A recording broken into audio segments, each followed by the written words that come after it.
আসসালামু আলাইকুম ওয়া রাহমাতুল্লাহি ওয়া বারাকাতুহু।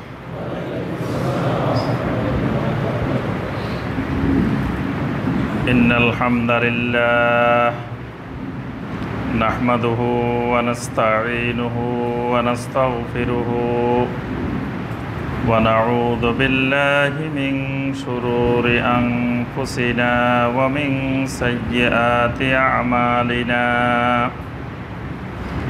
من يهده الله فلا مضل له ومن يضلل فلا هادي له وأشهد أن لا إله إلا الله وحده لا شريك له وأشهد أن محمدا عبده ورسوله يا أيها الذين آمنوا اتقوا الله حق تقاته ولا تموتن إلا وأنتم مسلمون يا أيها الناس اتقوا ربكم الذي خلقكم من نفس واحدة وخلق منها زوجها وبث منهما رجالا كثيرا ونساء واتقوا الله الذي تساءلون به والأرحام إن الله كان عليكم رقيبا يا أيها الذين آمنوا اتقوا الله وقولوا قولا سديدا يصلح لكم أعمالكم ويغفر لكم ذنوبكم ومن يطع الله ورسوله فقد فاز فوزا عظيما اللهم صل على محمد وعلى آل محمد كما صليت على إبراهيم وعلى آل إبراهيم إنك حميد مجيد اللهم بارك على محمد وعلى آل محمد كما باركت على إبراهيم وعلى آل إبراهيم إنك حميد مجيد।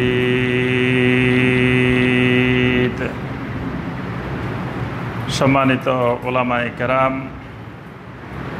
দূরের এবং কাছের সম্মানিত দ্বীনী ভাই এবং বোনেরা, আল্লাহ রাব্বুল আলামিনের দরবারে কোটি কোটি শুকরিয়া যে মহান রাব্বুল আলামিন আমাদেরকে 1440 হিজরি সনের 14ই যুলহিজ্জা তারিখে সলাতুল জুমুআ আদায় এবং খুতবাতুল জুমুআ শোনার উদ্দেশ্যে আল্লাহ রাব্বুল আলামিনের পবিত্র ঘর মসজিদে উপস্থিত হওয়ার পরে কোরআনে কারীম এবং হাদিস নববী সাল্লাল্লাহু আলাইহি ওয়াসাল্লামের আলোকে আল্লাহ রাব্বুল আলামিনের দ্বীন সম্পর্কে কিছু কথাবার্তা বলার এবং শোনার তৌফিক দিয়েছেন, সে মহান রাব্বুল আলামিনের শুকর আদায় করি, সকলে বলি আলহামদুলিল্লাহ। সম্মানিত মুসল্লিয়ানে কেরাম, আজকের খুতবায় আমরা যে বিষয়টি আলোচনা করব ইনশাআল্লাহ, বিষয়টি হলো আহাম্মিয়াতুল কুফর বিত-তাগুত ওয়া কাইফিয়াতুহু, অর্থাৎ তগুতের প্রতি কুফরি, তগুতের প্রতি অস্বীকার, এটার গুরুত্ব এবং এটার ধরন। তো তগুতের প্রতি কুফরটা কিভাবে হবে, তগুত কারা, তগুতটা কি, এই বিষয়ের উপরে আমরা আজকের খুতবায় সংক্ষিপ্তভাবে আলোচনা করার চেষ্টা করব ইনশাআল্লাহ। ঈমানের আরকান এবং আহকাম রয়েছে। ঈমানের আরকান কয়টি? 6টি। আর ঈমানের আহকাম কয়টি? 8টি বা 9টি। তো 9টি এবং 6টি, মোট 15টি ঈমানের আরকান এবং আহকাম রয়েছে। একজন মুমিনকে ঈমান আনতে হলে এই বাহিরের 9টি এবং ভিতরের 6টি, এই মোট 15টি আরকান এবং আহকামের প্রতি বুঝে শুনে ব্যাখ্যা বিশ্লেষণ সহ বিস্তারিত রূপে ঈমান আনা একজন মানুষের উপরে ফরজে আইন। এই 15টির কোনো একটির মধ্যে যদি বিন্দুমাত্র সমস্যা থাকে, তাহলে তিনি যতই ঈমানদার দাবি করুক, তিনি যতই মুসলিম দাবি করুক, তিনি ঈমানদার হতে পারবেন না। এজন্য লা ইলাহা ইল্লাল্লাহ এটাকে মুখে বলার সাথে সাথে, মুখের স্বীকৃতির সাথে সাথে এটার পিছনে এই 15টি আকীদা, এই 15টি বিশ্বাস, 15টি বিষয় সংযুক্ত থাকতে হবে। মানে ওই 15টি বিষয়ের নির্যাস হলো লা ইলাহা ইল্লাল্লাহ। মানে ওই 15টি বিশ্বাসকে একত্রিত করলে এক বাক্যে সেই বাক্যটা হলো লা ইলাহা ইল্লাল্লাহ। কিন্তু এটার পিছনে 15টি বিষয় জড়িত রয়ে গেছে লা ইলাহা ইল্লাল্লাহর পিছনে। এজন্য লা ইলাহা ইল্লাল্লাহ বাক্যটা বলা সহজ, কিন্তু এটার বিশ্বাস, এটার আকীদা অনেক কঠিন। এজন্য আব্দুল মুত্তালিবের ছেলে আবু তালেব, তিনি এটার পিছনে কি কি আছে এটা তিনি বুঝতেন, এটা তিনি জানতেন। এই জন্য তিনি জেনে বুঝে লা ইলাহা ইল্লাল্লাহ বলেন নাই, বলতে অস্বীকৃতি জানাইছেন। কারণ তিনি জানেন লা ইলাহা ইল্লাল্লাহটা এটা শুধু বলা নয়, এটার পিছনে আরও অনেকগুলো বিষয় এর সাথে জড়িত আছে। ওই বিষয়গুলোর পরিবর্তন না হইলে শুধু লা ইলাহা ইল্লাল্লাহ বলার দ্বারা কোনো লাভ হয় না। লা ইলাহা ইল্লাল্লাহ বললেই শুধু ঈমানদার হয় না। ওই 9টি আহকামের মধ্যে একটি গুরুত্বপূর্ণ আহকাম হলো আল কুফর বিত তাগুত, তাগুতকে অস্বীকার করা, তাগুতের প্রতি কুফরি করা। যত রকমের তাগুত আছে, সর্বপ্রকারের তাগুতকে অস্বীকার না করলে ঈমানদার হওয়া যায় না। কেউ যদি তাগুতকে অস্বীকার করে আবার পাশাপাশি আল্লাহ রাব্বুল আলামিনকেও স্বীকার করে, এই লোক ঈমানদার না। এই জন্যই কালিমায়ে তয়্যিবার প্রথম অংশে অস্বীকৃতি, কুফর, আর দ্বিতীয় অংশে ইসবাত, স্বীকৃতি। প্রথম অংশ হলো লা ইলাহা, এটা হলো প্রথম অংশ, আর ইল্লাল্লাহ হলো দ্বিতীয় অংশ। প্রথম অংশের অর্থ হলো লা ইলাহা, লা মা'বুদা বিহাক্কিন, সত্যিকারের হক কোনো মা'বুদে নেই।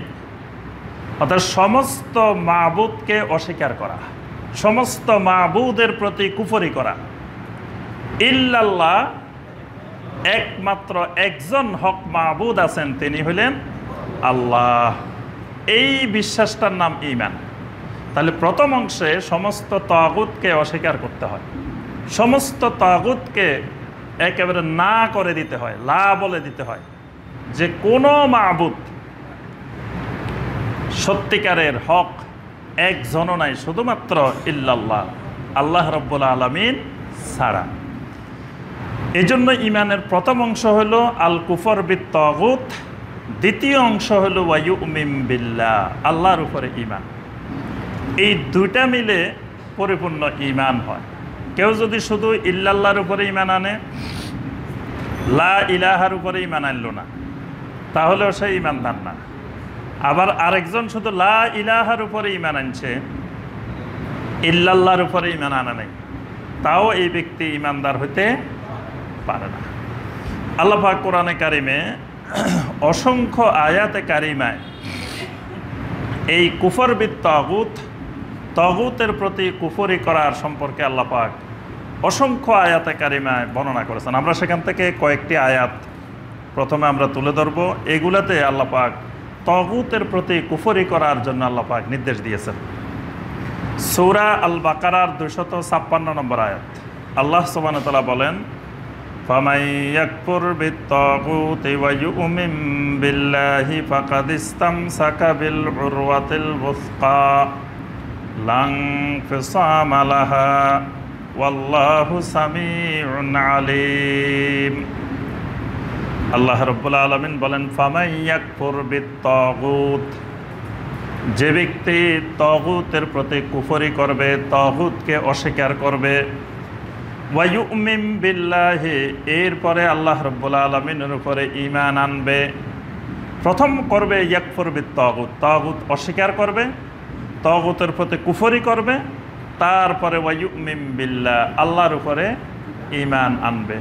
ফাকাদ ইসতামসাকা বিল উরওয়াতিল ওয়াসকা, ওই ব্যক্তি এমন একটা শক্ত রশি, মজবুত রশি সে ধারণ করলো, এমন একটা শক্ত কঠিন একটা রশি সে ধরল, লা ইনফিসামা লাহা, যেটা কোনোদিন ছিঁড়ার মতো নয়। এইটা সারা দুনিয়ার মানুষ টান দিলেও এটা ছিঁড়বে না। এইরকম এক শক্ত রজ্জু সে মজবুত করে ধরে ফেলল। ওয়াল্লাহু সামিউন আলিম, আল্লাহ রাব্বুল আলামিন সব কিছু শুনেন এবং সব কিছু জানেন। তাহলে এখানে আল্লাহ পাক ঈমানের জন্য দুটি গুরুত্বপূর্ণ শর্ত দিয়েছেন, ফামান ইয়াকফুর বিত-তাগুত ওয়া ইউমিন বিল্লাহ, এটাই হলো পরিপূর্ণ ঈমান। তাগুতকে অস্বীকার করবে, আল্লাহর উপরে ঈমান আনবে। সূরা আন-নাহলের 36 নম্বর আয়াত, আল্লাহ সুবহানাহু ওয়া তাআলা বলেন, ওয়ালাকাদ বাআসনা ফি কুল্লি উম্মাতির রাসূলা আন ইবুদুল্লাহা ওয়াজতানিবুত তাগুত। রাব্বুল আলামিন বলেন, আমি প্রত্যেক উম্মতের নিকটে, প্রত্যেক জাতির নিকটে আমি রাসূল প্রেরণ করেছি। পৃথিবীতে এমন কোনো জাতি, এমন কোনো কাউম, এমন কোনো উম্মত অতিক্রান্ত হয় নাই যেই উম্মতের কাছে আল্লাহ রাব্বুল আলামিন নবী বা রাসূল পাঠান নাই। তাহলে বোঝা যায় যে আমাদের এই উপমহাদেশে, এই অঞ্চলেও যতদিন নবী সাল্লাল্লাহু আলাইহি সাল্লামের আগে যতদিন থেকে মানুষ বসবাস করেছে, আল্লাহ রাব্বুল আলামিন তখনও এই জাতির কাছেও আল্লাহ পাক নবী রাসূল পাঠিয়েছেন।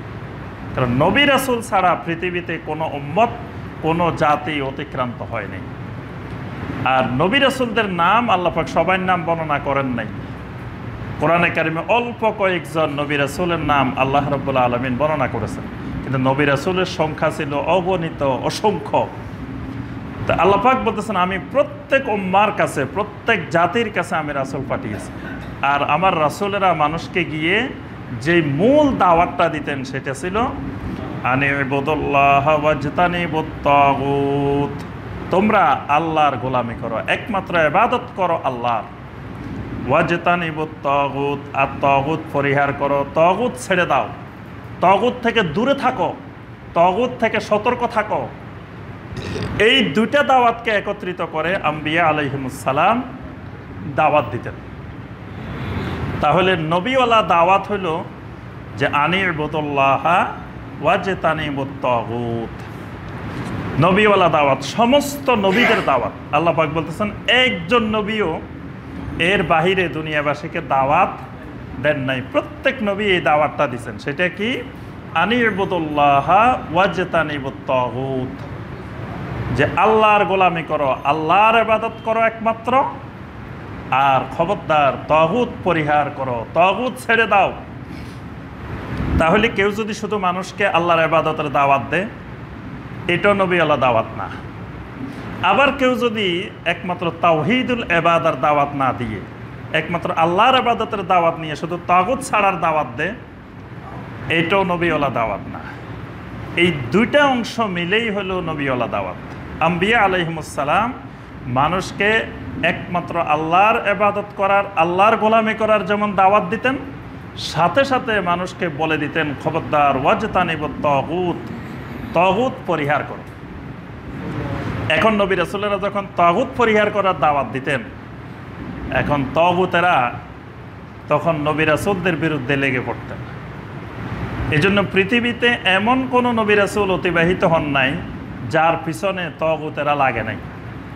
কারণ যখনই আমি আপনি তাগুতের বিরুদ্ধে কথা বলবো, তখনই তাগুত আমাদেরকে মেহমানদারি করবে না, তাগুত আমাদের পিছনে লাগবেই, এটাই স্বাভাবিক। এজন্য সমস্ত আম্বিয়া আলাইহিমুসসালামের পিছনে তাগুতেরা লাগা ছিল। এজন্য কোনো নবী আম্বিয়া আলাইহিমুসসালাম নিরাপদে নির্বিঘ্নে আরামে বসে বসে বিরিয়ানি খেয়ে, পোলাও খেয়ে, ভালো ভালো খাবার খেয়ে আরামে এসে পিকনিকের মতো দাওয়াত দিতে পারেন না। একজন নবীও পৃথিবীতে এই পদ্ধতিতে এত আরামে সুন্দরভাবে একটা মসজিদে গিয়ে বা একটা এলাকায় গিয়ে একটা জায়গায় গিয়ে সুন্দর করে আরামে এসে খেয়ে সুন্দরভাবে থেকে একজন নবীও দাওয়াত দিতে পারেন না। কিন্তু বর্তমানে আমরা পারি। কেন পারি? আমাদের দাওয়াতের সাথে নবীওয়ালা দাওয়াতের মিল নেই। নবীওয়ালা দাওয়াত থেকে আমাদের দাওয়াত অনেক দূরে।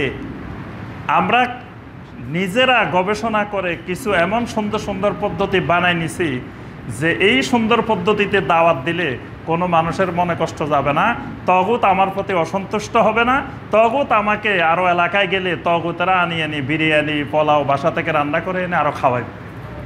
কারণ আমাদের তাগুতের বিরুদ্ধে কোনো কথা থাকবে না, আমাদের দাওয়াতে তাগুতের বিরুদ্ধে একটা কথাও থাকবে না।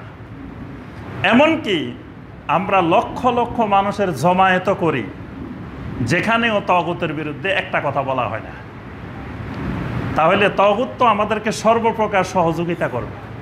এমনকি ইহুদিরা, নাসারারা, মুশরিকেরও আমাদেরকে সহযোগিতা করবে।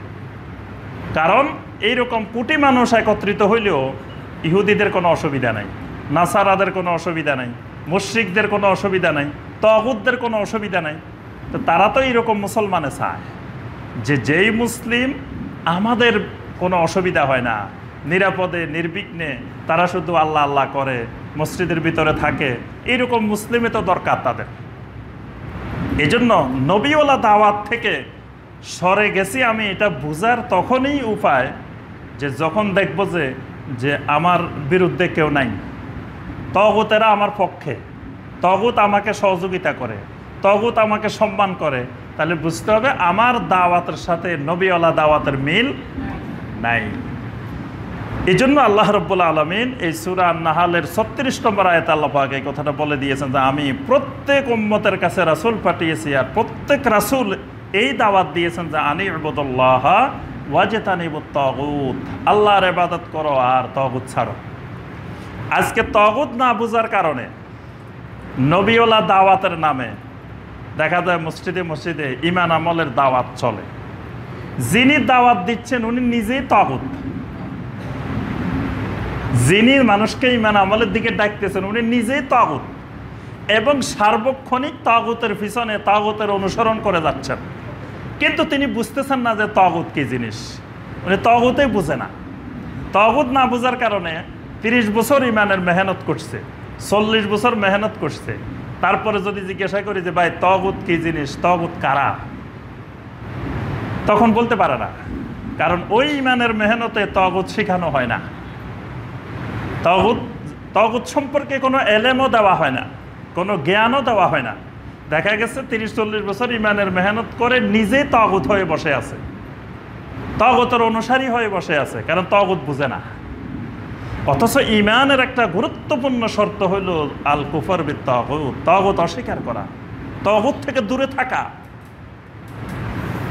আল্লাহ পাক কোরআনে কারিমে সূরা জুমারের ১৭ নম্বর আয়াতে আল্লাহ পাক বলেন ওয়াল্লাযীনা ইজতানাবুত তাগুতা আন ইয়াবুদুহা ওয়া আনাবু ইলাল্লাহি লাহুমুল বুশরা ফাবাশশির ইবাদ। আল্লাহ রাব্বুল আলামিন এই আয়াতে কারিমায় যারা তাগুতের ইবাদত থেকে দূরে থাকে এদের ফজিলত আল্লাহ পাক বর্ণনা করেছেন। ওয়াল্লাযীনা ইজতানাবুত তাগুতা আন ইয়াবুদুহা, যে সমস্ত মানুষ তাগুতকে পরিহার করে, আন ইয়াবুদুহা তাগুতের ইবাদত করে না, তাগুতের ইবাদত থেকে নিজেকে বাঁচিয়ে রাখে, দূরে রাখে। ওয়া আনাবু ইলাল্লাহ, একমাত্র আল্লাহ রাব্বুল আলামিনের দিকে একনিষ্ঠ হয়ে যায়, আল্লাহর দিকে একমাত্র ফিরে আসে। লাহুমুল বুশরা, তাদের জন্য রয়েছে সুসংবাদ। ফাবাশশির ইবাদ, আমার এই বান্দাগুলোকে আপনি সুসংবাদ দিয়ে দিন। সুবহানাল্লাহ। কিসের সুসংবাদ? জান্নাতের সুসংবাদ। সুবহানাল্লাহ। তাহলে জান্নাতের সুসংবাদ পাওয়ার শর্ত হইল তাগুতের ইবাদত থেকে নিজেকে দূরে রাখতে হবে, তাগুতের ইবাদত থেকে বাঁচাই থাকতে হবে। যদি তাগুতের ইবাদত কোনো ক্রমে আমি করি তো জান্নাত পাওয়ার সম্ভাবনা নাই। সূরা আল বাকারা 257 নম্বর আয়াত, আল্লাহ সুবহানাহু ওয়া তাআলা বলেন, আল্লাহু ওয়ালিয়্যুল্লাযীনা আমানু ইউখরিজুহুম মিনাজ যুলুমাতি ইলান নূর ওয়াল্লাযীনা কাফারু আউলিয়াউহুমুত তাগুত ইউখরিজুনাহুম মিনান নূরি ইলাজ যুলুমাত। আল্লাহ পাক বলেন ঈমানদারদের ওয়ালি, ঈমানদারদের বন্ধু হলো একমাত্র আল্লাহ। আর ওই বন্ধু কি করেন? ইউখরিজুহুম মিনাজ যুলুমাতি ইলান নূর, যখন বান্দার আল্লাহর সাথে বন্ধুত্ব হয়ে যায় আল্লাহ রাব্বুল আলামিন তাকে অন্ধকার থেকে বের করে নূরের দিকে নিয়ে আসেন, আলোর দিকে নিয়ে আসেন। ওয়াল্লাযীনা কাফারু আউলিয়াউহুমুত তাগুত, আর যারা কুফরি করে তাদের ওয়ালি, তাদের বন্ধু হইল তাগুতেরা। যারা কাফের তাদের ওয়ালি, তাদের বন্ধু হয় তাগুতেরা। আর তাগুতেরা কি করে? ইউখরিজুনাহুম মিনান নূরি ইলাজ যুলুমাত, তাদেরকে আলোর দিক থেকে অন্ধকারের দিকে নিয়ে যায়। আল্লাহ পাক অন্ধকার থেকে আলোর দিকে নিয়ে আসেন, আর তাগুতেরা কি করে? আলো থেকে মানুষকে অন্ধকারের দিকে নিয়ে যায়। এখানে নূর মানে হেদায়েত, নূর মানে কোরআন, নূর মানে দ্বীন, নূর মানে ইসলাম। আর জুলুমাত হলো শিরক, কুফর, বেদাত, এগুলো হলো জুলুমাত, এগুলো হলো অন্ধকার, অন্ধকারের দিকে নিয়ে যায়। এইভাবে কোরআনে কারিমে অনেকগুলো আয়াত আছে যেখানে আল্লাহ পাক এই তাগুত ছাড়ার জন্য আল্লাহ পাক নির্দেশ দিয়েছেন। এবার আসি আমরা তাগুত কি, তাগুত মানে কি, তাগুত কারা? তাগুত শব্দটা তুগিয়ান থেকে শেখ মোহাম্মদ বিন সালেহ আল উসাইমিন রাহিমাহুল্লাহ তিনি বর্ণনা করেছেন যে তাগুত শব্দটা তুগিয়ান থেকে। তুগিয়ান আরবি ব্যাকরণের ভাষায় এটা একটা সিফাতে মুসাব্বা, এটার অর্থ হলো মুজাওয়াজাতুল হাদ ওয়া মুজাওয়াজাতুল হাক্ক ইলাল বাতিল। এটার অর্থ হলো সীমা অতিক্রম করা, হক থেকে বাতিলের দিকে সীমানা অতিক্রম করা, অর্থাৎ হকের সীমানা অতিক্রম করে বাতিলের দিকে যাওয়া, এটার নাম হলো তুগিয়ান। মানে সীমা অতিক্রম করা, একটা সীমারেখা, বর্ডার অতিক্রম করা, এটার নাম হলো তুগিয়ান। আর তুগিয়ান থেকে হলো তাগুত। সূরা আল হাক্কার 11 নম্বর আয়াতে আল্লাহ পাক বলেন, ইন্না লাম্মা তাগাল মাউ হামালনাকুম ফিল জারিয়া। ইন্না লাম্মা তাগাল মাউ, যখন পানি সীমা অতিক্রম করলো। এখানে তগা মানে সীমা অতিক্রম করলো, মানে নূহ আলাইহিস সালামের সময় যখন পানিটা সীমা অতিক্রম করলো, হামালনাকুম ফিল জারিয়া, আল্লাহ পাক বলেন আমি তোমাদেরকে তখন নৌকার মধ্যে তুলে নিলাম, নৌকার মধ্যে আরোহণ করাই নিলাম। এখানে আল্লাহ পাক তগা শব্দ ব্যবহার করছেন। এই তগা মানে সীমা অতিক্রম করা, সীমার উপরে, বিপদ সীমার উপরে চলে যাওয়া। আমরা বলি না যে এখন পানি, অমুক নদীর পানি বিপদ সীমার এত সেন্টিমিটার উপর দিয়ে প্রবাহিত হচ্ছে। এই বিপদ সীমার এত সেন্টিমিটার উপর দিয়ে যাওয়া, এটার নাম হলো তুগিয়ান, এটাই হলো সীমা অতিক্রম করা। আর তাগুতের অনেকগুলো সংজ্ঞা আছে, তার মধ্যে সবচেয়ে জামে মানে একবারে গুরুত্বপূর্ণ সংজ্ঞা, যেটাকে পৃথিবীর অধিকাংশ আহলুল ইলমেরা বলছেন যে এই সংজ্ঞাটা সবচেয়ে জামে মানে, সেটা হলো ইমাম ইবনুল কাইয়িম রাহিমাহুল্লাহ তিনি ইলামুল মুওয়াক্কিঈন কিতাবের প্রথম খণ্ডের 50 নম্বর পৃষ্ঠায় তাগুতের এই সংজ্ঞাটা দিয়েছেন। সেটি হলো আত-তাগুত কুল্লু মা তাজাওয়াজা বিহিল আবদু হাদ্দাহু মিন মাবুদিন আও মাতবুইন আও মুতাইন। অর্থাৎ তাগুত হইল কোনো বান্দা তিনটি ক্ষেত্রের যে কোনো একটিতে সীমা লঙ্ঘন করা। তিনটা ক্ষেত্র কি কি? মিন মাবুদিন, মাবুদের ক্ষেত্রে সীমা লঙ্ঘন করা, এবাদতের সীমা লঙ্ঘন করা এবাদতের ক্ষেত্রে। আও মাতবুইন, মাতবু মানে যার ইত্তেবা করা হয়, যার অনুসরণ করা হয়, এই ইত্তেবার ক্ষেত্রে সীমা লঙ্ঘন করা। আও মুতাইন, মুতাইন মানে যার এতাআত করা হয়, যার আনুগত্য করা হয়, এই এতাআতের ক্ষেত্রে সীমা লঙ্ঘন করা। এই তিনটি বিষয়ের যে কোনো একটা বিষয়ে সীমা লঙ্ঘন যে করে, যারা করে, এদেরকে কোরআন সুন্নাহর ভাষায় বলা হয় তাগুত। তাহলে মনে রাখতে হবে তিনটা ক্ষেত্রে, মাবুদের ক্ষেত্রে, মাতবুয়ের ক্ষেত্রে, মুতায়ের ক্ষেত্রে, ইবাদতের ক্ষেত্রে, ইত্তেবার ক্ষেত্রে এবং এতাআতের ক্ষেত্রে। এই তিন ক্ষেত্রের যে কোনো একটা ক্ষেত্রে বান্দা যদি সীমা লঙ্ঘন করে তাহলে এই বান্দাকে বলা হয় তাগুত। আচ্ছা, এবার আমরা এই তিনটার একটু ব্যাখ্যা করি। তিনটি ক্ষেত্রে সীমা লঙ্ঘন। মাবুদের ক্ষেত্রে সীমা লঙ্ঘন, মাবুদের ক্ষেত্রে সীমা লঙ্ঘনটা কেমন? সেটি হলো আত-তাআদ্দি ওয়াত তাজাউযু মিন মাবুদিন মা আল্লাহ বিআইয়ি নূইম মিন আনওয়াইল ইবাদাহ। যত রকমের ইবাদত আছে, এই ইবাদতের প্রকারসমূহের মধ্য থেকে যে কোনো একটা ইবাদত, যে কোনো ছোট বড় যে কোনো একটা ইবাদত আল্লাহ ছাড়া বা আল্লাহর জন্য করে, তার সাথে অন্য কারো জন্য করা, এই ইবাদতটা যার জন্য করা হয় সেও তাগুত, যে করে সেও তাগুত। তবে যার জন্য করা হয় এই ক্ষেত্রে সবাই তাগুত হবে না। এখানে শর্ত আছে ওয়াহুয়া রাদিন, মানে ইবাদতটা যার জন্য করা হচ্ছে সেই যদি রাজি থাকে, সন্তুষ্ট থাকে, সেই চায় মানুষ আমার ইবাদতটা করুক, তখন সে তাগুত। কিন্তু অনেক মানুষ আছে যারা চায় না, কিন্তু তারপরে মানুষ তাদের ইবাদত করে, এই ক্ষেত্রে তারা তাগুত না। যারা তার ইবাদত করে তারা তাগুত। যেমন ধরেন ইবাদত, সেজদা একটা ইবাদত, এই সেজদার মালিক একমাত্র আল্লাহ সুবহানাহু ওয়া তাআলা।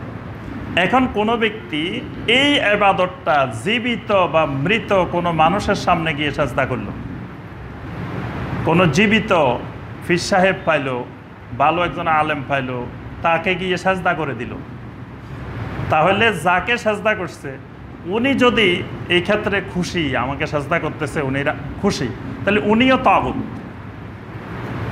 আবার যে সেজদা করছে সেও তাগুত। কিন্তু যাকে সেজদা করা হয়েছে তিনি রাজি না, তিনি জানে না, হঠাৎ করে আসে একটা লোক সেজদা দিয়ে দিছে, তখন যিনি যাকে সেজদা দিয়ে দিছে তিনি উঠে খেপে তাকে শাস্তি দিতে হবে। সে এত বড় সীমা লঙ্ঘন করে ফেলছে এবং তাকে কঠিন একটা শাস্তি দিতে হবে। সে আল্লাহর সীমা লঙ্ঘন করছে। বান্দা কোনোদিন সেজদা পাইতে পারে না, সে করে ফেলছে, কিন্তু উনি চুপচাপ, উনি বসে আছে, সেজদা দিচ্ছে, উনি কিছু বলতেছে না, উনি তাগুত। কিন্তু যেমন ধরেন শাহজালাল রহমতুল্লাহ আলাইহি, শাহফরান রহমতুল্লাহ আলাইহি, এরকম আরও বাংলাদেশে শত শত দিনদার মানুষেরা আছেন যারা দুনিয়া থেকে চলে গেছেন। তাদের কবরের সামনে যাইও মানুষ সেজদা দিয়ে দিচ্ছে, তারা তো কবর থেকে উঠে কিছু করার নাই, এই ক্ষেত্রে তারা তাগুত না। যারা সেজদা দিচ্ছে তারা তাগুত। এই জন্য এই ইবাদত, যে কোনো ইবাদত আল্লাহ ছাড়া অন্য কারো জন্য করা হইলে, যার জন্য করা হয় তিনি যদি সন্তুষ্ট থাকেন তিনি তাগুত, তিনি সন্তুষ্ট না থাকলে তিনি তাগুত না। আর যারা করবেন একটা ইবাদত, তিনি ইবাদতের সীমা লঙ্ঘন করছেন, ইবাদতটাকে বিপদ সীমার উপরে দিয়ে তিনি নিয়ে গেছেন। কারণ এই ইবাদতটা পাওয়ার মালিক একমাত্র আল্লাহ রাব্বুল আলামিন, তিনি আল্লাহ ছাড়া অন্য কেউ দিচ্ছেন। ঠিক একইভাবে মান্নত, কোনো ব্যক্তি যদি মান্নত করবে একমাত্র আল্লাহর জন্য, তিনি আল্লাহর কোনো ওলির জন্য, বুজুর্গের জন্য, মাজারের জন্য, কবরের জন্য মান্নত করে বসে আছে, তিনি তাগুত হয়ে গেছে। তিনি আল্লাহর ইবাদতের সীমানা লঙ্ঘন করে ফেলছেন। তারপরে আপনার দোয়া, দোয়া একটা ইবাদত, দোয়া করবে একমাত্র আল্লাহর কাছে, সে আল্লাহর কাছেও করলো, আবার কোনো দিনদার মানুষের কাছে গিয়ে, আল্লাহর ওলির কাছে গিয়ে, বুজুর্গ মানুষের কাছে গিয়ে, কারো কাছে গিয়ে সে দোয়া করা শুরু করে দিল যে আমার ছেলে মেয়ে হচ্ছে না, আমার একটা ছেলে মেয়ের ব্যবস্থা করে দেন, আমি অভাবে আছি, কষ্টে আছি, আমার একটু অভাবটা দূর করে দেন। এ আল্লাহর ইবাদতের সীমা লঙ্ঘন করছে। এটা হলো মিন মাবুদ, মানে মাবুদের ক্ষেত্রে সীমা লঙ্ঘন করা। তাহলে যিনি মাবুদের ক্ষেত্রে সীমা লঙ্ঘন করে ফেলছেন তিনি তাগুত। এই তাগুতটা দুই ধরনের হতে পারে, একটা জেনে বুঝে তাগুত, একটা না জেনে তাগুত। এখন যে জেনে বুঝে তাগুত, তার সাথে সম্পর্ক ছিন্ন করা ফরজে আইন। যে জেনে বুঝেই তাগুত হয়েছে, যে জেনে বুঝে ইবাদতের সীমা লঙ্ঘন করছে। আবার সমাজে কিছু মূর্খ মানুষ থাকে, জাহেল থাকে, এরা না বুঝে তাগুত হয়ে যায়। তাহলে না বুঝে যারা তাগুত হবে তাদের সাথে সম্পর্ক পুরাপুরি বিচ্ছিন্ন হবে না, শুধু দাওয়াতের জন্য তাদের সাথে সম্পর্ক থাকবে। তাদেরকে এটা বোঝানোর জন্য যে তোমার এই কাজটা শিরক, এই কাজটা কুফর, এই কাজটা ইবাদতের সীমা লঙ্ঘন, এই কাজটা তাগুতের কাজ, তখনই এতটুকু সম্পর্ক তার সাথে রাখা যাবে। এর বাহিরে তাগুতের সাথে সমস্ত সম্পর্ক ছিন্ন করা ফরজে আইন। আচ্ছা, এরপরে আসি আমরা দ্বিতীয়টা, সেটা হলো ইত্তেবার ক্ষেত্রে সীমা লঙ্ঘন। ইত্তেবার ক্ষেত্রে সীমা লঙ্ঘনটা কিরকম? একজন মুমিন অনুসরণ করবে কার? ইত্তেবা করবে কার? জি, একমাত্র আল্লাহ রসুল সাল্লাল্লাহু আলাইহি সাল্লামের ইত্তেবা করবে সকল ইবাদতের ক্ষেত্রে। একমাত্র ইত্তেবাউর রাসূল সাল্লাল্লাহু আলাইহি ওয়াসাল্লাম। আল্লাহ পাক কোরআনে কারিমে অসংখ্য আয়াতে বলে দিয়েছেন। আল্লাহ পাক সূরা আলে ইমরানের 31 নম্বর আয়াতে বলছেন, কুল ইন কুনতুম তুহিব্বুনাল্লাহা ফাত্তাবিউনি। আল্লাহকে মহব্বত করতে চাইলে, আল্লাহর ইবাদত করতে চাইলে একমাত্র ইত্তেবা করবা আমার, অর্থাৎ আল্লাহ রসুল সাল্লাল্লাহু আলাইহি ওয়াসাল্লাম। আল্লাহ রসুল ছাড়া কিয়ামত পর্যন্ত ইত্তেবার মাতবু আর কেউ নাই। তবে যাদের ইত্তেবা আল্লাহ রসুলের ইত্তেবার সাথে মিলে যাবে, আমরা তাদের ইত্তেবা করব। যেমন মসজিদে যখন সালাত আদায় করি, আমরা তো আল্লাহ রসুলের পিছনে সালাত আদায় করি না, করি কার পিছনে? একজন ইমাম সাহেবের পিছনে। ইমাম সাহেব যতক্ষণ নবী সাল্লাল্লাহু আলাইহি সাল্লামের মতো সালাত আদায় করাবে ততক্ষণ আমি তার পিছনে আছি। যখনই তিনি নবী সাল্লাল্লাহু আলাইহি সাল্লামের সালাত থেকে দূরে সরে যাবেন, ইত্তেবা, নবী সাল্লাল্লাহু আলাইহি সাল্লামের ইত্তেবা থেকে বাহিরে চলে যাবেন, তখন তার আর আনুগত্য করা যাবে না। তখন যদি তার আনুগত্য করি তখন তিনিও তাগুত, আর যারা আনুগত্য করলাম তারাও তাগুত। কারণ তিনি সীমা লঙ্ঘনের, তিনি ইত্তেবার সীমা লঙ্ঘন করে ফেলছেন। নবী সাল্লাল্লাহু আলাইহি সাল্লাম জুমার খুতবা দিছেন নামাজের আগে না পরে? জি, নামাজের আগে। আর ঈদের নামাজের খুতবা দিছেন নামাজের আগে না পরে? পরে। এখন যদি আমি বলি যে শুনেন, এখনো অনেক মুসল্লি আসে নাই, খুতবাটা শুনতে পারবে না, আসেন আগে আমরা জুমার নামাজ পড়ে ফেলি, সবাই নামাজ শেষ করি, মানুষ সব আসুক, তারপরে খুতবা দিব। দুইটাই করতেছি, নামাজও পড়তেছি, খুতবাও দিতেছি, কিন্তু আগেরটা পরে, পরেরটা আগে। তখন কি আপনারা ইত্তেবা করবেন? যদি ইত্তেবা করেন তা আমিও তাগুত, আপনারাও তাগুত। আর যদি ইত্তেবা না করেন তাহলে আপনারা তাগুত থেকে বাঁচলেন।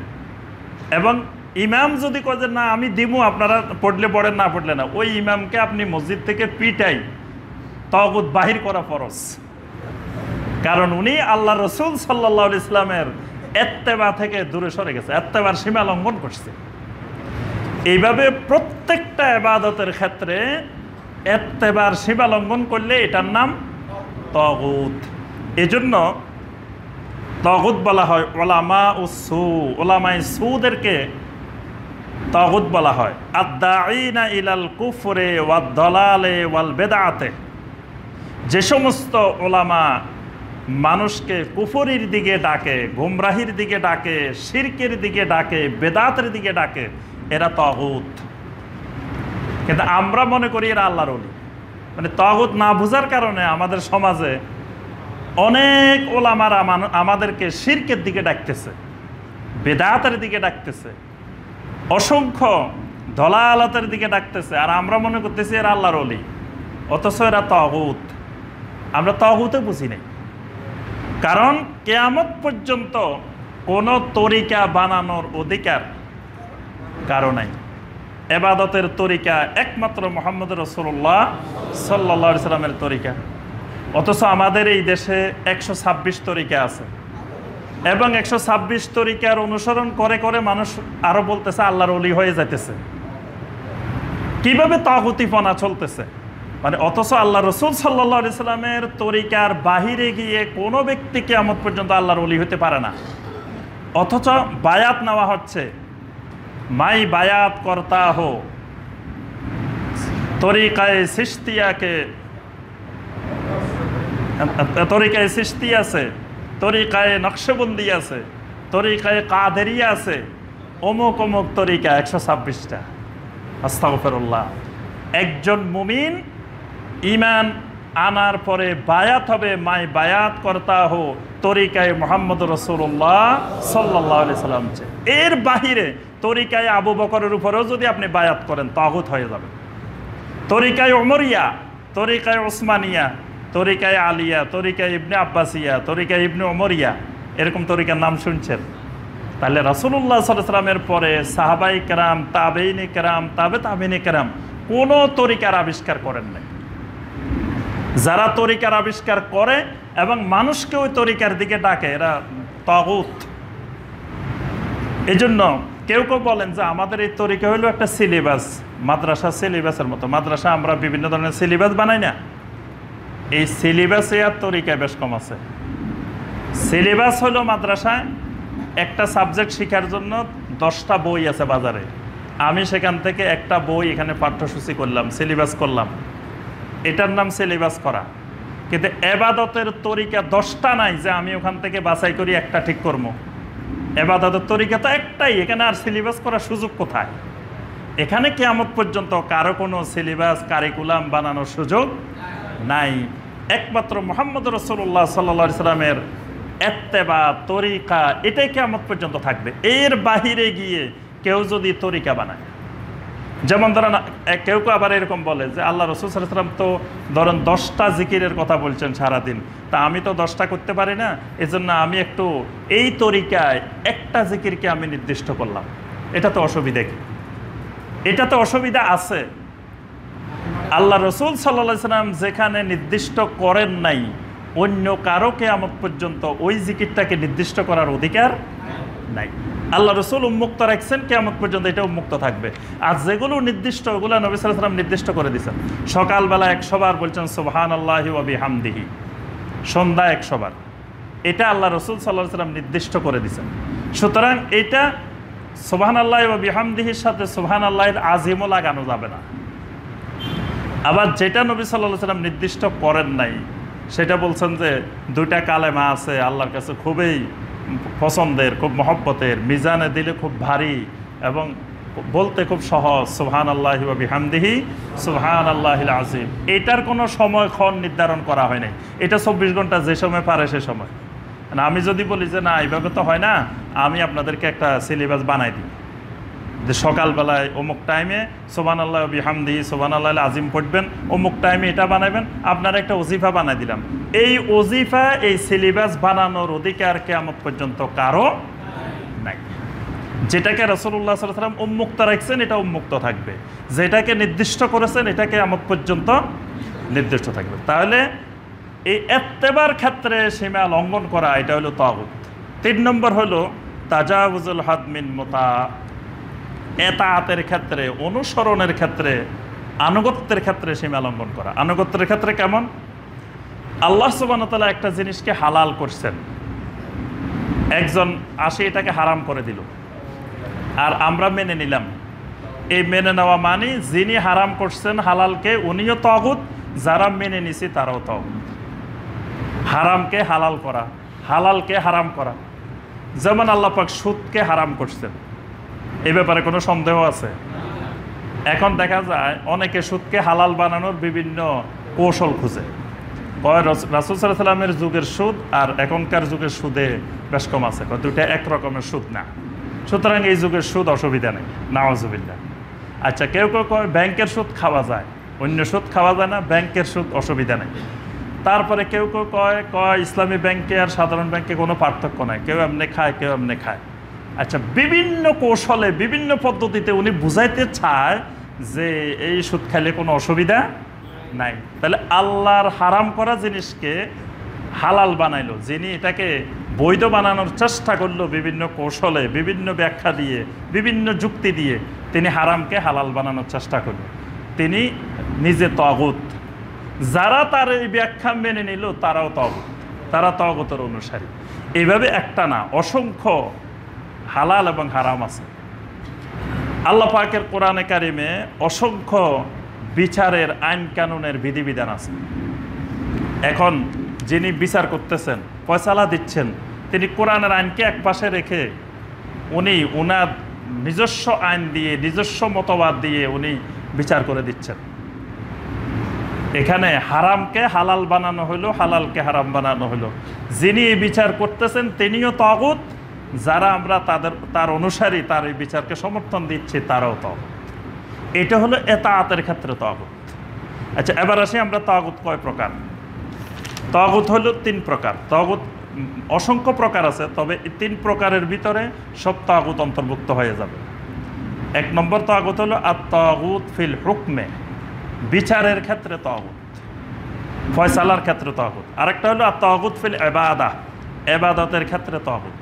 আরেকটা হলো ইত্তেবা এবং এতাআতের ক্ষেত্রে তাগুত। আমরা একটু ব্যাখ্যা দিলে বুঝে আসবে 3 প্রকারের তাগুতটা কেমন। বিচারের ক্ষেত্রে তাগুত কীরকম? বিচারের ক্ষেত্রে তাগুত হলো কোরআন এবং সুন্নাহর আইনকে, বিধিবিধানকে পাশ কাটিয়ে এটা দিয়ে বিচার আচার না করে মানুষের বানানো, তৈরি করা বা অমুসলিমদের বানানো, মুশরিকদের বানানো, ইহুদিদের বানানো, খ্রিস্টানদের বানানো এইরকম আইন কানুন দিয়ে বিচার করা। তাহলে এই বিচারটাও তাগুতি বিচার। যিনি বিচার করতেছেন তিনিও তাগুত, যারা এই বিচার প্রার্থী হচ্ছেন, তাগুতের কাছে ফয়সালা চাচ্ছেন, তারাও তাগুত। এটাকে বলা হয় আত-তাগুত ফিল হুকমে, বিচারের ক্ষেত্রে, ফয়সালার ক্ষেত্রে তাগুত। সূরা আন-নিসার 60 নম্বর আয়াত। এখানে আল্লাহ পাক এই তাগুতটা সম্পর্কে স্পষ্ট বর্ণনা করেছেন। আলাম তারা ইলাল্লাযীনা ইয়াজউমুনা আন্নাহুম আমানু বিমা উনসিলা ইলাইকা ওয়া মা উনসিলা মিন ক্বাবলিক। আপনি কি ওই সমস্ত মানুষগুলোকে দেখেন না যারা কঠিনভাবে দাবি করে যে তারা কোরআনের উপরে ঈমান এনেছে, পূর্ববর্তী সব কিতাবের উপরে ঈমান এনেছে? বলে যে আমরা কোরআনকেও মানি এবং পূর্বেকার যত আসমানি কিতাব আছে আল্লাহর সব কিতাবকে মানি, আমরা সব কিতাবের উপরে ঈমানদার। ইউরিদুনা আন ইয়াতাহাকামু ইলাত তাগুত, কিন্তু যখন বিচার ফয়সালার দরকার হয়, মীমাংসার দরকার হয়, তখন কোরআনের কাছেও যায় না, আসমানি কিতাবের কাছে যায় না, যায় হলো ইলাত তাগুত। এখানে তাগুত মানে যারা ওই আসমানি কিতাব দিয়ে বিচার না করে, অন্য আইন দিয়ে বিচার করে, সেটা হলো তাগুতি বিচার। সে তাগুতি বিচারের কাছে যায়, কোরআন সুন্নাহর কাছে যায় না। কারণ কোরআন সুন্নাহর কাছে গেলে তার সমস্যা আছে। কোরআন সুন্নাহর বিচার প্রার্থী হইলে সে হয়তো অনেক শাস্তির সম্মুখীন হবে, কিন্তু মানুষের বা অন্য আইন দিয়ে সে যদি বিচার প্রার্থী হয় তো সে এই আইনের ফাঁক করে সে বেঁচে যাওয়ার সুযোগ আছে। এই জন্য নবী সাল্লাল্লাহু আলাইহি ওয়াসাল্লামের যুগেও মুনাফেকেরা নবী সাল্লাল্লাহু আলাইহি ওয়াসাল্লামের কাছে বিচারের জন্য আসতো না। তারা ওই ইহুদিদের কাছে বিচারের জন্য গেলে খুশি থাকতো, অন্য মুশরিকের কাছে বিচারের জন্য যাইতে চাইতো, নবী সাল্লাল্লাহু আলাইহি ওয়াসাল্লামের কাছে আসতো না।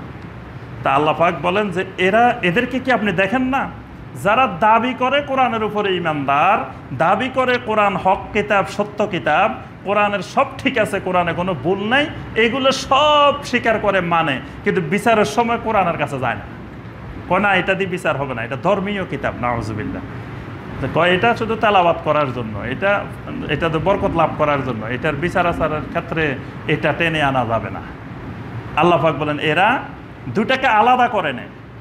ওয়াকাদ উমিরু আন ইয়াকফুরু বি, অথচ তাদেরকে, ঈমানদারদেরকে নির্দেশ দেওয়া হয়েছে যে যারা কোরআনের উপরে ঈমান আনবা তারা কোরআন বিরোধী যত বিধিবিধান আছে সবগুলাকে কুফরি, অস্বীকার করতে হবে। তাদেরকে নির্দেশ দেওয়া হয়েছিল অস্বীকার করা। ওয়ায়ুরিদু শাইতানু আন ইউদিল্লাহুম দালালাম বাঈদা। শয়তান তাদেরকে এমন গোমরাহ করছে, গোমরাহির অনেক দূরে নিয়ে ছেড়ে দিছে। মানে কাছে কিনারে না, কাছে কিনারে হইলে হয়তো আসার সম্ভাবনা ছিল, এত দূরে শয়তান তাদেরকে নিয়ে গেছে যে গোমরাহি থেকে তারা আর ফিরে আসা সম্ভব নয়।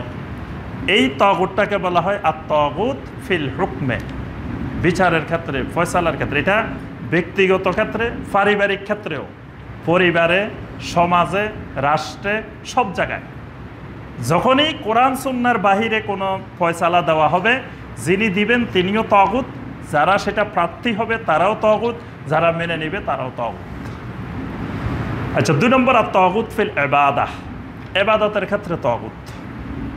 ইবাদতের ক্ষেত্রে তাগুত আমরা আগে ব্যাখ্যা দিছি যে আল্লাহ ছাড়া কোনো প্রকার ইবাদত কারোর জন্য করা হইলে তিনিও তাগুত, আর যারা করবে তারাও তাগুত। আল্লাহ পাক কোরআনে কারিমে সূরা আল মায়েদার 60 নম্বর আয়াতে বলছেন, কুল হাল উনাব্বিউকুম বিশাররিম মিন যালিকা মাসুবাতান ইনদাল্লাহ মান লা'নাহুল্লাহু ওয়া গাদিবা আলাইহি ওয়া জা'আলা মিনহুমুল কিরাদাতা ওয়াল খানাজির ওয়া আবাদাত তাগুত। এখানে আল্লাহ পাক অনেকগুলো কথা বলছেন, রাসূল আপনি বলে দিন তোমাদেরকে কি আমি আল্লাহর কাছে এর থেকে দুনিয়াবি কষ্ট বিপদ আপদের চাইতে আরো কঠিন মন্দের সংবাদ তোমাদেরকে দিয়ে দিব না? মাল্লানাহুল্লাহু, যাদেরকে আল্লাহ পাক লানত করেছেন, ওয়া গাদিবা আলাইহি, যাদের উপরে আল্লাহর গজব বর্ষিত হয়েছে, ওয়া জাআলা মিনহুমুল কিরাদাতা ওয়াল খানাজির, যাদের মধ্য থেকে আল্লাহ পাক বানর বানিয়েছেন, শূকর বানিয়েছেন, ওয়া আবাদাত তাগুত, এবং যারা তাগুতের ইবাদত করেছে। তাহলে যুগে যুগে মানুষ তাগুতের ইবাদত করে আসছে। আল্লাহ পাক বলতেছেন যারা তাগুতের ইবাদত করেছে এবং করে, উলাইকা শাররুম মাকানা ওয়া আদাল্লু আন সাওয়াইস সাবিল, এরা হলো সবচেয়ে নিকৃষ্ট স্থানের অধিকারী এবং সরল পথ থেকে তারা অনেক দূর বিচ্যুত হয়ে গেছে। তাহলে তাগুতের ইবাদত, তাহলে ইবাদতের ক্ষেত্রে তাগুত, এখানে আল্লাহ পাক স্পষ্ট বলেছেন ওয়া আবাদাত তাগুত, যারা তাগুতের ইবাদত করে। সূরা আন-নিসার 51 এবং 52 নম্বর আয়াত, আলাম তারা ইলাল্লাযীনা উতু নাসীবাম মিনাল কিতাবি ইউমিনুনা বিল জিবতি ওয়াত তাগুত, আপনি কি তাদেরকে দেখেন নাই যাদেরকে কিতাবের কিছু অংশ দেওয়া হয়েছিল, তারা ইউমিনুনা বিল জিবতি ওয়াত তাগুত, তারা জিবত এবং তাগুতের উপরে ঈমান আনে। জিবত এবং তাগুত, জিবত হলো মূর্তি, 2 ধরনের মূর্তি, একটা হলো সোজা করা খাড়া মূর্তি আর একটা শোয়ানো মূর্তি। 2 ধরনের, দুটোই মূর্তি, একই জিনিস, কিন্তু দেখা যায় মুসলিমেরা এখন এটাকে 2 ভাগ করে নিয়েছে। দাঁড়ানোটাকে মূর্তি মনে করে, শোয়ানোটাকে মূর্তি মনে করে না, কিন্তু দুটোই মূর্তি। যেটারে কবরে শোয়াই রাখি আপনি ইবাদত করতেছেন, এটাও মূর্তি পূজা, আর কেউ দাঁড় করাই রাখি ইবাদত করতেছে, এটাও মূর্তি পূজা। তাহলে 2 ভাবেই পৃথিবীতে যুগে যুগে মূর্তি পূজা হয়। মানে সোজা করে পিলারের মতো দাঁড় করাই রেখেছে, এটাও এক ধরনের মূর্তি পূজা। আবার আপনি শোয়াই রেখেছেন লম্বা করে কবরের মধ্যে, আবার ওই কবর কেন্দ্রিক পূজা করতেছেন, ইবাদত করতেছেন, এটাও সেম মূর্তি পূজা। এটাকে বলা হয় জিপ্ত। জিপ্ত হলো এই সকল মূর্তি, বেদি, যেখানে যে জায়গার উদ্দেশ্যে মানুষ মান্নত করে নিয়ে যায়, যেখানে কোনো অলি বুজুর্গ দিনদার কোনো মানুষের উদ্দেশ্যে গরু ছাগল জবাই করে, এই জায়গাগুলোকে সবগুলোর নাম হলো জিপ্ত। আরেকটা হলো তাগুত। আল্লাহ পাক বলেন যারা জিপ্ত এবং তাগুতের প্রতি ঈমান আনে, ওয়ায়াকুলুনা লিল্লাযীনা কাফারু হাউলাই আহদা মিনাল্লাযীনা আমানু সাবিলা, আর যেই মানুষগুলো এইরকম তাগুতের প্রতি বিশ্বাসী, জিপ্তের প্রতি বিশ্বাসী, এরা অন্যদেরকে বলে যে দেখো এরা কিন্তু ওই ঈমানদারদের চাইতে মানুষ এগুলা ভালো। মানে যারা জিপ্ত এবং তাগুতে বিশ্বাসী তাদেরকে ভালো মানুষ বলে সার্টিফিকেটও দেয়, ভালো মানুষ বলে ঘোষণাও করে। উলাইকাল্লাযীনা লা'নাহুমুল্লাহ, এদের উপরে আল্লাহ রাব্বুল আলামিনের লানত। যারা মানে ওই তাগুতদেরকে যারা সার্টিফিকেট দেয়, তাগুতদেরকে ভালো মানুষও মনে করে, আল্লাহ পাক বলেছেন এই মানুষগুলোর উপরে আল্লাহ লানত। ওয়া মান ইয়ালানিল্লাহু ফালান তাজিদা লাহু নাসীরা, যাকে আল্লাহ পাক লানত করেন সেই জীবনেও কোনোদিন সাহায্যকারী কাউকে পাবে না। 3 নম্বর তাগুত হলো ইত্তেবা এবং ইতাআতের ক্ষেত্রে তাগুত। যেমন খ্রিস্টানেরা মাসিহ ইবনে মারিয়ামকে তারা রব বানিয়ে নিছে, ঈসা আলাইহিস সালামকে তারা তাদের মাবুদ বানিয়ে নিছে, কিন্তু ঈসা আলাইহিস সালাম কিছুই জানেন না, কিন্তু তারা ঈসা আলাইহিস সালামের ইবাদত করতেছে। তাহলে এখানে ঈসা আলাইহিস সালাম তাগুত না, কিন্তু যারা নাসারা, যারা খ্রিস্টান, তারা হলো ওই তাগুত। তারা আল্লাহর ইবাদতের সাথে সাথে ঈসা ইবনে মারিয়ামের ইবাদত করতেছে। তারপরে আপনার ইহুদিরা ওজাইরকে আল্লাহর ছেলে বানায়, ওজাইর আলাইহিস সালামের ইবাদত করতেছে। ওজাইর কিছুই জানেন না, এখানে ওজাইর আলাইহিস সালাম তাগুত না, কিন্তু যারা ইবাদত করতেছে এরা তাগুত। আদি ইবনে হাতেম রাদিয়াল্লাহু তাআলা আনহু, জামিয়া তিরমিজির হাদিস, আদি ইবনে হাতেম রাদিয়াল্লাহু তাআলা আনহু, উনি ছিলেন হাতেম তাই ছেলে। তো ইতিহাস প্রসিদ্ধ যে হাতেম তাই, আমরা এখনো সবার মুখে মুখে হাতেম তাইর কথা। এই হাতেম আত-তাই তিনি একজন খ্রিস্টান ব্যক্তি ছিলেন। তো তার ছেলের নাম হলো আদি ইবনে হাতেম রাদিয়াল্লাহু তাআলা আনহু। তিনি ইসলাম গ্রহণ করছেন। তিনি অনেক বড় আলেম ছিলেন, আদি ইবনে হাতেম রাদিয়াল্লাহু তাআলা আনহু। তো তিনি যেদিন খ্রিস্টান থেকে নবী সাল্লাল্লাহু আলাইহি ওয়াসাল্লামের কাছে আসছেন, তিনি বিশাল এক ক্রুশ কাঁধে নিয়ে নবী সাল্লাল্লাহু আলাইহি ওয়াসাল্লামের দিকে আগায় আসলেন। আল্লাহ রাসূল বললেন, এটা রাখো, এটা বাইরে রেখে আসো। এটা রেখে আসলেন। রেখে আসার পরে উনি দল বল নিয়ে নবী সাল্লাল্লাহু আলাইহি ওয়াসাল্লামের কাছে আসলেন। তা আল্লাহ রাসূল সাল্লাল্লাহু আলাইহি ওয়াসাল্লাম তাকে ইসলাম গ্রহণ করাইলেন। সুবহানাল্লাহ। অনেক কথাবার্তা হয়েছে, পরবর্তীতে তিনি ইসলাম গ্রহণ করছেন। ইসলাম গ্রহণের পরে তিনি নবী সাল্লাল্লাহু আলাইহি ওয়াসাল্লামকে একটা প্রশ্ন করছেন যে কোরআনের মধ্যে আল্লাহ বলছেন যে ইহুদিরা, খ্রিস্টানেরা যে আহবার এবং রুহবানদেরকে রব বানিয়ে নিছে। আহবার রুহবান মানে আলেম ওলামা, ফির মাশায়েখ, বুজুর্গ, এদেরকে তারা রব বানাইছে। তা আমরা তো কোনোদিন কোনো আলেমকে রব বানাই নাই। আমরা তো বলি না যে উনি আমাদের রব, এরকম তো বলি নাই।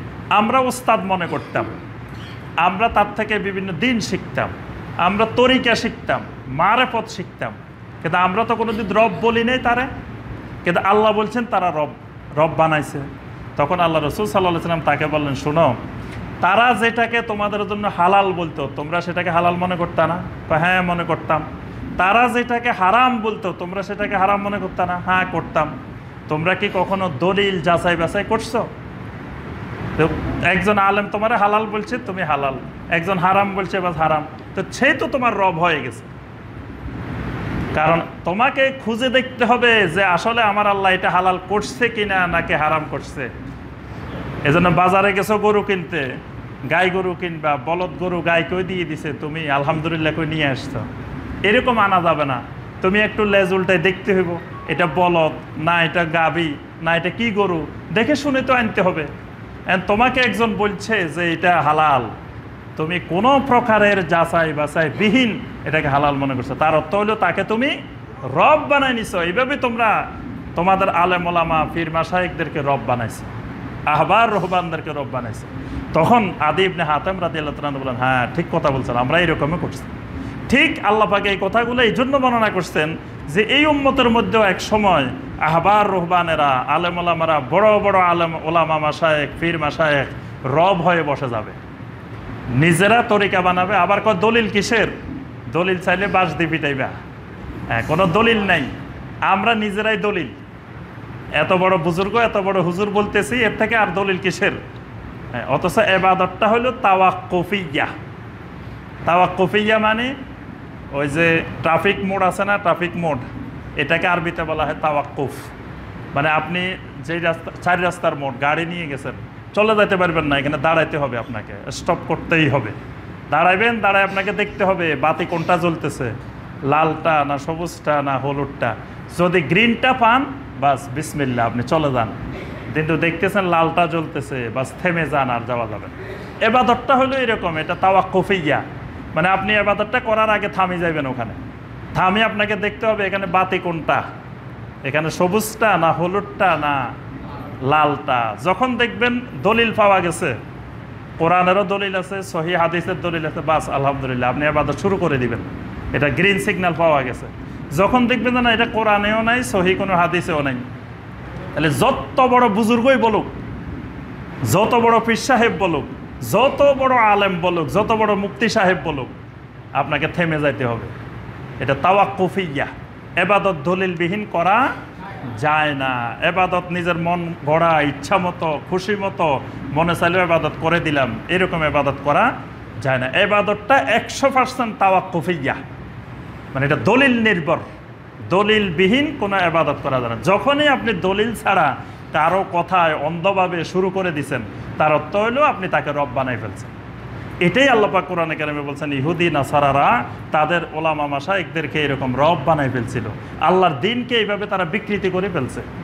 যখনই আপনি দলিল শুনবেন না, আপনি করবেন যে আমাদের এত বড় হুজুরে কইছে, আমার আর দলিল যাচাই বাছাই কী করবো আর, বাস দেখবেন যে একসময় আল্লাহর দিন আস্তে আস্তে বিকৃত হয়ে যাবে, দিন আর দিন থাকবে না। আর যখন আপনারা সচেতন থাকবেন, তখন দিন বিকৃত হবে না, দিন কিয়ামত পর্যন্ত জিন্দা থাকবে। এজন্য ইসলাম ব্যক্তি নির্ভর করে যায় নাই, ইসলাম দলিল নির্ভর করে গেছে কিয়ামত পর্যন্ত। সুবহানাল্লাহ। আচ্ছা, সর্বশেষ আমরা আসি আদাদুত তাগুত। তাগুত কারা? তাগুত মানে নির্দিষ্ট করে আমরা চিনে নিব তাগুত কারা কারা। ইমাম ইবনুল কাইয়্যিম রাহিমাহুল্লাহ বলছেন তাগুতের সংখ্যা হাজার হাজার, তবে আমরা 5 প্রকারের তাগুতকে সবসময় মাথায় রাখবো, যে এই 5 প্রকারের মধ্যেই হাজার হাজার তাগুত একত্রিত করলে এই 5 শ্রেণীর যে কোনো এক শ্রেণীর মধ্যে পড়বে। 1 নম্বর তাগুত হলো ইবলিস লাআনাহুল্লাহ, তার উপরে আল্লাহ লানত বর্ষিত হোক। ইবলিস হলো 1 নম্বর তাগুত। এই জন্য কেউ যদি ইবলিসের ইবাদত করে, সে তাগুতের ইবাদত করে। সূরা ইয়াসিনের 60 নম্বর আয়াত আল্লাহ পাক বলছেন, আলামা আহাদিলাইকুম ইয়া বানি আদামা আল্লাহ তা'বুদুশ শাইতান ইন্নাহু লাকুম আদুব্বুম মুবিন। কিয়ামতের দিন আল্লাহ পাক বলবেন, আমি কি তোমাদেরকে বলি নাই, হে বনি আদমেরা, আল্লাহ তা'বুদুশ শাইতান, খবরদার শয়তানের ইবাদত করিও না। তাহলে শয়তানের ইবাদত করা মানে তাগুতের ইবাদত করা। এটা 1 নম্বর তাগুত। সকালবেলায় ফজরের আজানের পরে যিনি নামাজের জন্য উঠছেন উনিও ইবাদত করছেন, যিনি উঠেন নাই উনিও ইবাদত করছেন, দুইজনেই কিন্তু ইবাদত করছেন। কেউ ইবাদত মুক্ত না। আমরা মনে করি যে নামাজ পড়তে আসছে এ মনে ইবাদত করছে, যে শুয়ে রয়েছে এ মনে ইবাদত করে নাই, সেও ইবাদত করছে। যিনি সালাতের জন্য উঠছেন উনি আল্লাহর ইবাদত করছেন, যিনি উঠেন নাই উনি শয়তানের ইবাদত করছেন। দুটোই ইবাদত হয়েছে, কোনোটা ইবাদত মুক্ত না। এই জন্য আল্লাহ পাক বলছেন, আল্লাহ তা'বুদুশ শাইতান, খবরদার শয়তানের ইবাদত করিও না। তাহলে শয়তান হলো 1 নম্বর তাগুত, ইবলিস। 2 নম্বর তাগুত মান উবিদা মিন দুনিল্লাহ ওয়া হুয়া রাদিন, আল্লাহ ছাড়া যাদের ইবাদত করা হয় আর তারা রাজি খুশি, মানে তারা চায় মানুষ আসুক, নজর মান্নত নিয়ে নিয়ে আমার কাছে আসুক। এজন্য মাইকে ঘোষণা দে, পোস্টারে বিজ্ঞাপন দে, যে যার মানত কাপ্পারা যা আছে সব নিয়ে, যার মনের যা বাসনা আছে সব নিয়ে আমার দরবারে চলে আসেন। তারপরে টিভিতে বিজ্ঞাপন দে, আপনার কি দরকার, কি কি জিনিস দরকার, চলে আসেন আমাদের এখানে। এরা হলো তাগুত। চিনে রাখবেন যে এরা তাগুত, এরা আল্লাহর ইবাদত, যেগুলো আল্লাহর হক আল্লাহ পাওয়ার, সেগুলো সে নিজে পাওয়ার জন্য মানুষকে আহ্বান করতেছে, এবং সে এটাতে পাইলে খুশি, মনের বাসনা সব তার এখানে গেলে সব পুরা হয়ে যাবে। এরা হলো চিহ্নিত তাগুত। আল্লাহ পাক কোরআনে কারিমে সূরা নূহের 23 নম্বর আয়াতে বলছেন, ওয়াকালু লা তাযারুন্না আলিহাতাকুম ওয়া লা তাযারুন্না ওয়াদ্দাম ওয়া লা সুওয়াআ ওয়া লা ইয়াগুসা ওয়া ইয়াউক ওয়া নাসরা। নূহ আলাইহিস সালামের যুগে 5 জন বড় বড় আল্লাহর ওলি ছিল। একজনের নাম ছিল ওয়াদ, একজনের নাম ছিল সুয়া, একজনের নাম ইয়াগুস, একজনের নাম ইয়াউক, একজনের নাম নাসার আলাইহিমুস সালাম রাহিমাহুমুল্লাহ। আল্লাহ তাদেরকে জান্নাতুল ফেরদাউস নসিব করো। এরা সব দিনদার মানুষ ছিল। এরা মারা যাওয়ার পরে এদেরকে কেন্দ্র করে মূর্তি পূজা শুরু হয়েছে। এদেরকে সম্মান করতে যায়, বেশি করতে যায়, অতিরঞ্জন করতে গিয়ে শিরকের সূচনা হয়েছে। তো তখন নূহ আলাইহিস সালাম বললেন যে খবরদার, এদের ইবাদত করা যাবে না। তখন ওরা একজন আরেকজনের কয়, শোনো, নূহের কথা শুনি, ওলি আউলিয়া ছাড়া যাবে না। আমরা ওলি আউলিয়ার দলে আছি, আমরা ওলি আউলিয়া নিয়ে আছি, ওলি আউলিয়া কোনো অবস্থায় ছাড়া যাবে না। আমরাও বলি যে ভাই আমরা ওলি আউলিয়া বিরোধী না, কিন্তু ওলি আউলিয়ার ইবাদত বিরোধী, ওলি আউলিয়া কেন্দ্রিক শিরক বিরোধী। আমরা শাহজালাল রহমতুল্লাহ আলাইহি, শাহপরান রহমতুল্লাহ আলাইহি তাদের বিরোধী না, তাদেরকে আমরা মহব্বত করি, ভালোবাসি, পছন্দ করি। কিন্তু তাদেরকে কেন্দ্র করে আপনি পূজা করবেন, ইবাদত করবেন, শিরক করবেন, বেদাত করবেন, আমরা এগুলোর বিরোধী। তো এগুলোর বিরোধিতা করা মানে ওলি আউলিয়ার বিরোধিতা করা না, বরং ওলি আউলিয়ার পক্ষে থাকা, যে ওলি আউলিয়াকে আপনি শিরক মুক্ত করতে চাচ্ছেন, যে শাহজালাল রহমতুল্লাহ আলাইহি উনি তাওহীদ প্রতিষ্ঠার জন্য এই অঞ্চলে আসছেন, আর আপনি ওনাকে কেন্দ্র করে শিরক করতেছেন। এই বছর শাহজালাল রহমতুল্লাহ আলাইহির মাজারে কবরের ওখানে আপনার এহরামের কাপড় পরে পরে দলে দলে মূর্খ জাহেল লোকেরা গিয়েছে। সাদা কাপড়, নিচেও এহরামের কাপড়, উপরেও এহরামের কাপড়, দলে দলে লোকেরা যাইতেছে, সেখানে গিয়ে হজ করতেছে। হজে যাওয়ার সময় মানুষ এহরাম কাপড় পরে যায়, আর এখানে শাহজালাল রহমতুল্লাহ আলাইহির এখানে ওরস করতে গেছে এহরামের কাপড় পরে পরে, গান বাজনা বাজাইতেছে, গাঁজা খাইতেছে, মদ পান করতেছে, মানে বিভিন্ন রকমের হারাম, নারী পুরুষের সংমিশ্রণ। শাহজালাল রহমতুল্লাহ আলাইহি যদি দেখতেন তাহলে প্রথম জিহাদ ঘোষণা করতেন এদের বিরুদ্ধে। এই যে মানুষগুলো সেখানে যায় ওরস করতেছে, তাহলে আমরা শাহজালাল রহমতুল্লাহ আলাইহির বিরোধী না, আমরা বিরোধী হইলাম শাহজালাল রহমতুল্লাহ আলাইহিকে কেন্দ্র করে যে সকল শিরক, যে সকল হারাম, যে সকল অশ্লীলতা এইসব কাজ করতেছেন, এইগুলার আমরা বিরোধী। তো নূহ আলাইহিস সালাম বলছিলেন যে আমি ওয়াদ, সুয়া, ইয়াউক, নাসারের বিরোধী না, কিন্তু তাকে কেন্দ্র করে যেই তোমরা পূজা শুরু করছো, ইবাদত শুরু করছো, আমি এগুলার বিরোধী। তখন তারা বলতেছে খবরদার, নূহের কথা শুনি ওলিয়া উলিয়া ছাড়া যাবে না। আল্লাহ পাক ওই কথাটা কোরআনে কারিমের মধ্যে উল্লেখ করেছেন। 3 নম্বর তাগুত।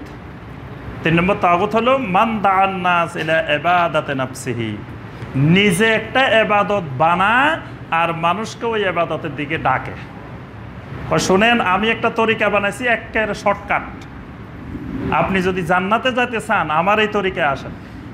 এটা জান্নাতে যাওয়ার, আল্লাহকে পাওয়ার সবচেয়ে শর্টকাট সংক্ষিপ্ত একটা তরিকা। এই তরিকায় উঠবেন, এই রিকশায় উঠবেন 3 চাক্কা, তারপরে এই বিমানে উঠবেন, এই গাড়িতে উঠে যাবেন, বাস আপনি জান্নাতে চলে যাবেন।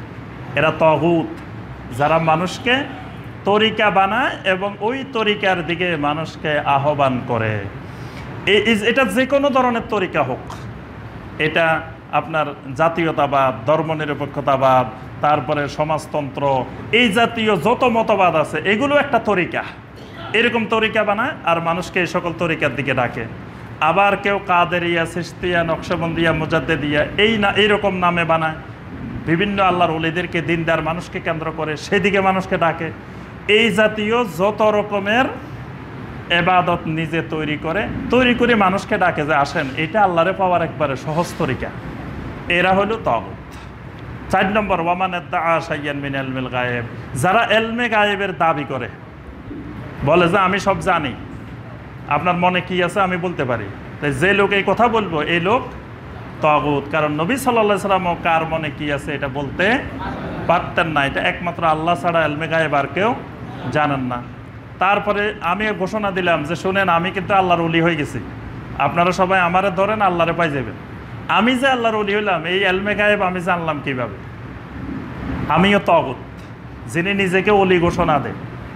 আবার আপনারা ঘোষণা দিলেন যে আমাদের ইমাম সাহেব আল্লাহর ওলি, আপনারাও তাগুত। আপনারা জানলেন কেমনে আমি যে আল্লাহর ওলি হয়েছি? আপনাদেরকে কে বলে দিছে? কারণ আল্লাহর ওলি মানে আল্লাহর সাথে তার বন্ধুত্ব হয়েছে।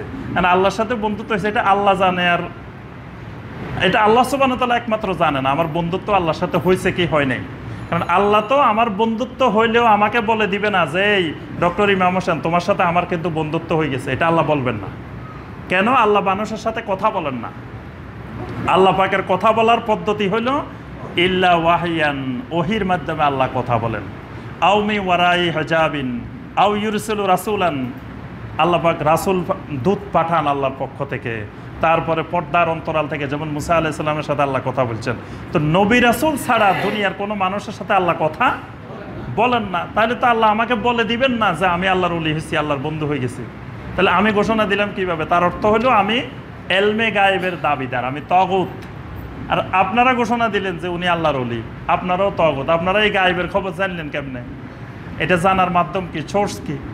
এই জন্য যারা গণক তারাও তাগুত, যারা জাদুকর এরা তাগুত।